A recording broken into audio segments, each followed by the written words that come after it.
আপনারা সবাই কেমন আছেন? এই যে আমার মাটির হাঁড়ি। তো যেহেতু নতুন আলু শীতকালও চলে যাচ্ছে, আমরা কিন্তু মাটির হাঁড়িতে মাটির হাঁড়িতে এরকম আলু পোড়া ভর্তা খাই। এই ভর্তার নামের রেসিপি হচ্ছে আলু পোড়া। এই যে এরকম একটু হালকা হালকা আলু হচ্ছে এই পানিটা মারানোর পর এই যে দেখেন কালারটা দেখেন। এই ভর্তাটা এত ইয়ামি লাগে, বিশ্বাস করেন। আপনারা অবশ্যই ট্রাই করবেন। এটা কিন্তু মাটির পাতিলেই করতে হবে এই ভর্তাটা। আর এই যে অনেক মরিচ নিতে হবে, মরিচ। আর এই যে আলু মোটে এই যে দেখেন এইরকম।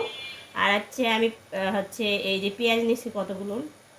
এই ভর্তাটা অবশ্যই আপনাদেরকে দেখানোর জন্যই আজকে মানে ভাবলাম যে যেহেতু করতেছি আপনাদের সঙ্গে একটু শেয়ার করি। তো দেখেন আমি ভর্তাটা কীভাবে করি। এই যে এরকম কিন্তু আলুগুলো অবশ্যই আপনারা একটু ট্রাই করবেন, এরকম একটু পোড়া পোড়া করার জন্য। যেহেতু ভর্তাটার নাম আলু পোড়া, কারণ আমাদের মা চাচিরা এই ভর্তাটা করে, এত টেস্ট লাগে খেতে কি বলবো। জানি না বিভিন্ন জায়গার বিভিন্ন খাবারের নাম রেসিপি, কিন্তু আমরা এই যে শীতকালে এরকমভাবে খাই নতুন আলুগুলো বিশেষ করে। এটা আবার আপনারা যেন পুরাতন আলু দিয়ে ট্রাই করতে যেন না, তো ভালো লাগবে না। দেখেন প্রত্যেকটা আলু এরকম গায়ে এরকম এরকম একটু পোড়া পোড়া হয়ে যাবে।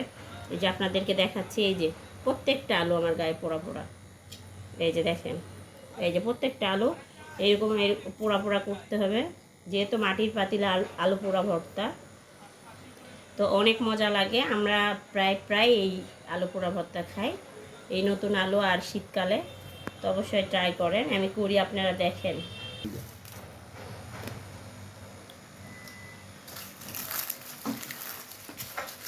এটা আপনারা শুকনো মরিচ কিংবা কাঁচা মরিচ সবটা দিয়ে আপনারা খেতে পারেন এই ভর্তাটা।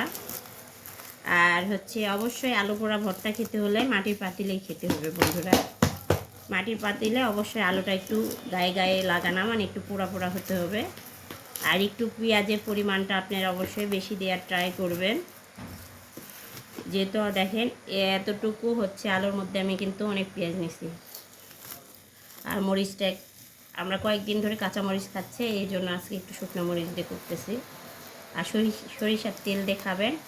সত্যি বলতেছি যে কী যে পরিমাণে টেস্ট ভর্তাটা, আপনারা অবশ্যই সবাই বাসায় ট্রাই করবেন। আর সঙ্গে যদি থাকে একটু মসুরের ডাল, একটু ঘন মসুরের ডাল, তাহলে তো আর কথাই নেই।